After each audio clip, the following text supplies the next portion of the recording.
Thank you. Good afternoon to you all. I'd like to thank IPEA for the invitation. And so I would also like to salute here the Troika representatives here at the table.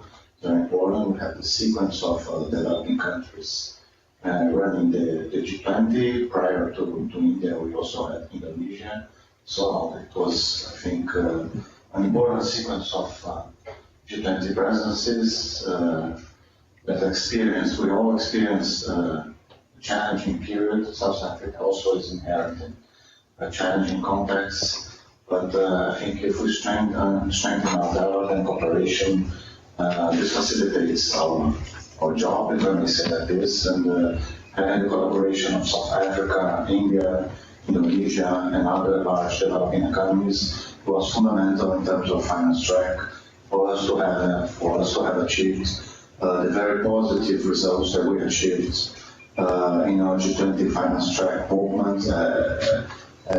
Starting from July's ministerial meeting, we have the Declaration of International Taxation, and now recently in October in Washington, we also concluded another ministerial statement, and we had in the end a total of more than 20 agreed documents, consensual documents within the G20. This was very important, and we had the strongest support by our colleagues here at the table and other large developing economies. So this is very symbolic and important for us.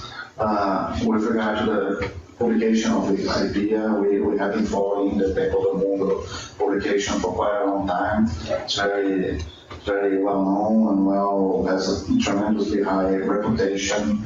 I remember, for example, when I started my job here at the Ministry of Finance, I did a lot of research on the publication you wrote about the OECD accession. The OECD issued with several chapters.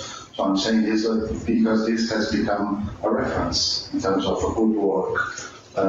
And I couldn't read, of course. I just received the G20 publication, but we can already see that it can become a landmark document in terms of our critical assessment of the G20.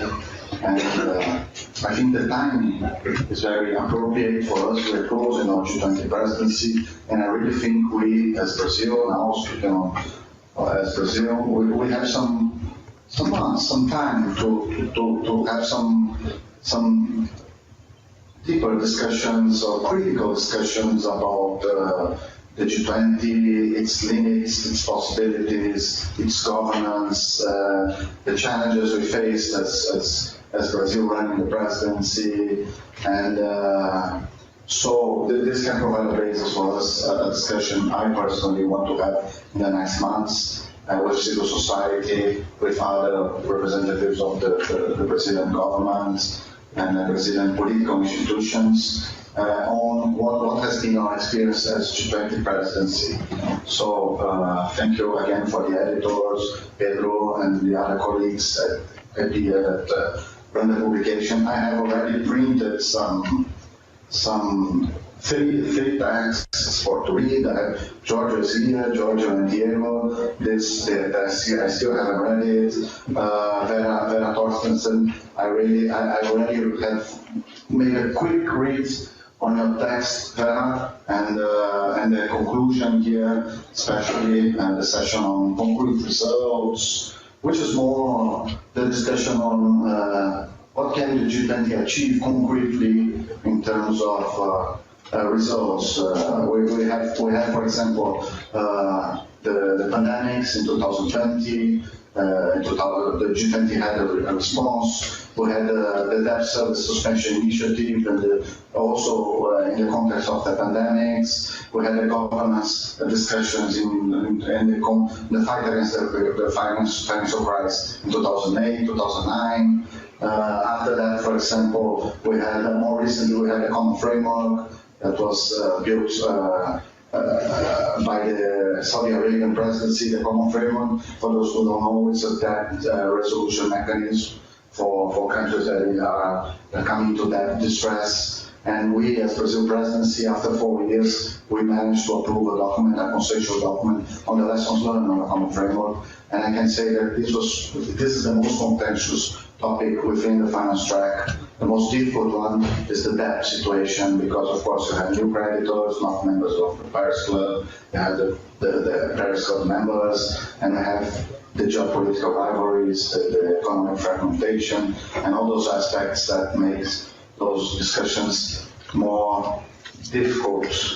And I have here a third text on South-South cooperation and the dilemmas and narratives of governance for the development, which is also, those are the first ones I selected, but having had a look on the index of the publication, I already can anticipate that the publication can become a reference for future discussions on the G20, and also to support South Africa in this challenging endeavor, for which we will have Brazil's full support in each and every work stream of the G20. So thank you again for the invitation, and looking forward to hearing the other colleagues here. Thanks.